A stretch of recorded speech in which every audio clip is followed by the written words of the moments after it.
Alright guys, welcome back. It is currently like 2:30 in the morning. Just can't fall asleep, so I planned on doing legs in the morning, but since I can't fall asleep, I might as well just do them now. And then maybe I'll fall asleep afterwards. And if not, it's okay, because then I don't have to worry about legs tomorrow. So, yeah, without further ado, let's just get right into it. So the first exercise I'm going to show you guys that I like to do here is it's kind of like a belt sumo squat. And I really love this exercise because it seems to hit the entire posterior chain. It stretches everything in such a way that it's actually helped a lot, not only with my knees like having to be down this low, but it's also helped tremendously heal some of the low back pain that I've had over the years. So I'm actually beginning to really love this exercise. I love doing this.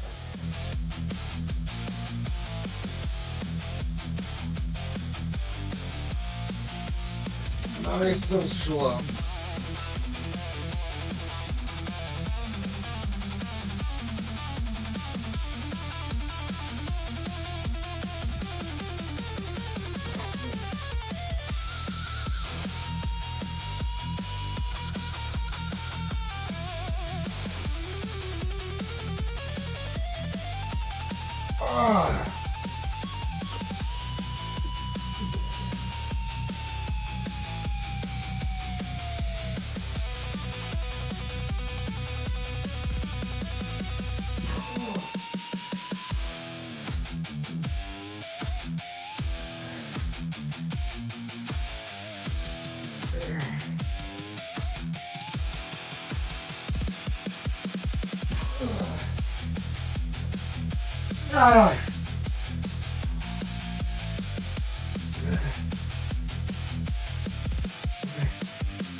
God.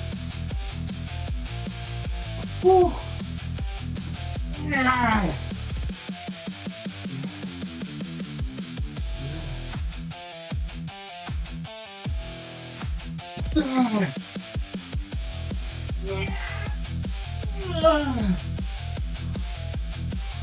Last one. Very slow, very slow. Ah. Ah. Ah. So as you guys can see, even though I really like being able to cheat exercises, this one in particular I picked and really like because even though I can't cheat it, it is very safe. But the way I get around not being able to cheat the negative is by obviously just going extremely slow on the last run. Alright, so I'm gonna take a minute, stop breathing so heavy, and I'll get into the next one.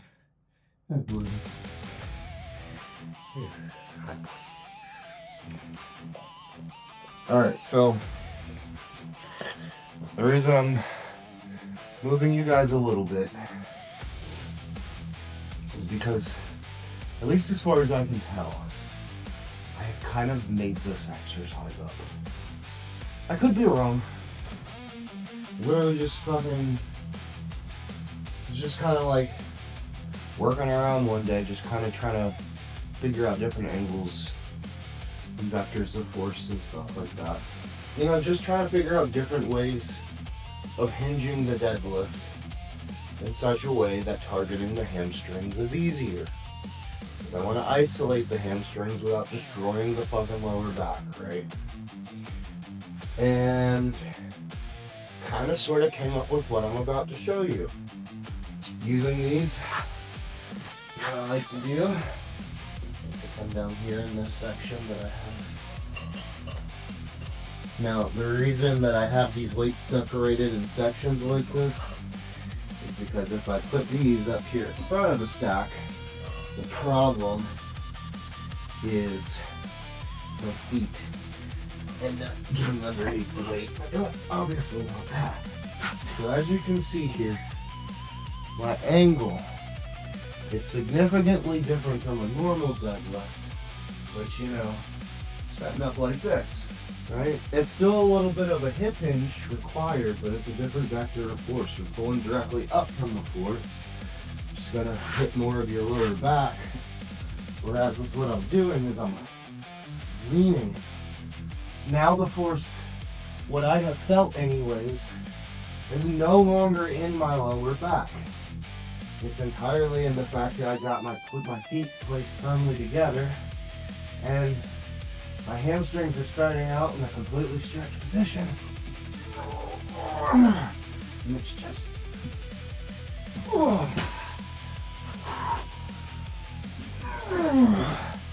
Yeah, like this, I don't feel this really in my lower back at all. Now, my lower back muscles will still get tired in this movement, so they still are working, but in terms of the force actually being on the spine, don't feel that at all.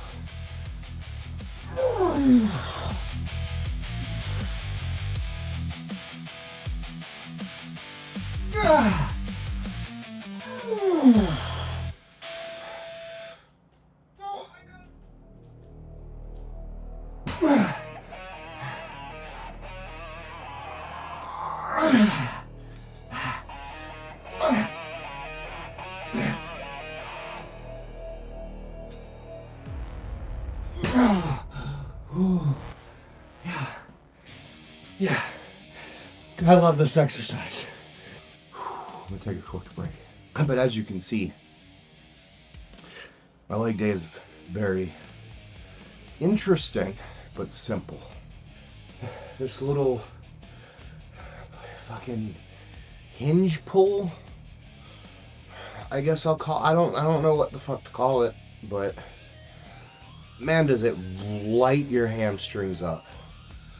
Doesn't, as you can see, I've only got 150 on the bar. You don't need much. Yeah. You guys, me breathing this much is actually not indicative of me being out of shape. This is seriously how intense going to and beyond failure really is. It is very fucking exhausting. The audio in yesterday's video was really messed up, but at one point I told Sean, I think it was after our first dip set, I finished mine demonstrating what I wanted him to do, and then he finished his. He came over and was talking about how intense that was, and I was like, yeah, this is why cardio is fucking retarded. And it really is. You know, people go out of their way to do cardio for extended periods of time to have the same effect that this has in, you know, a couple minutes. By the way, if any of you have low back issues, again, this is a good reason why I really like this exercise.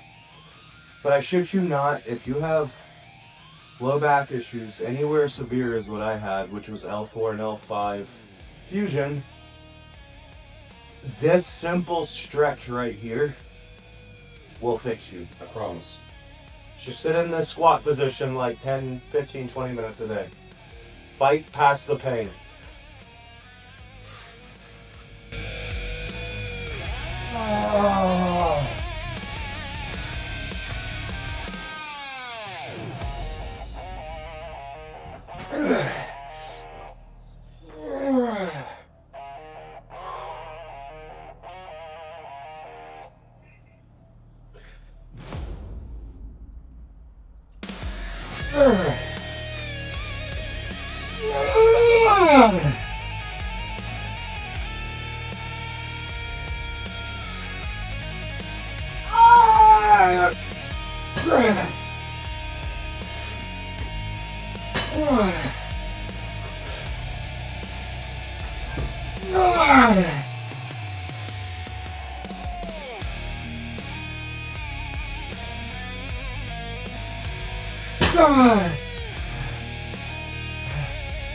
Ugh.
That's mostly my leg day.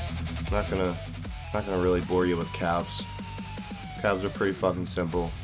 Don't do them sitting down. Do them standing up. Do one leg at a time, just to overload one muscle. It's the easiest way to overload them in the shortest amount of time. It's like, you know, especially when you're doing just body weight stuff. You know, if you're doing body weight, you might knock out 50 or 60 reps before your calves finally start giving out on you. If you do one leg and you're loading all of your body weight into one calf, you know,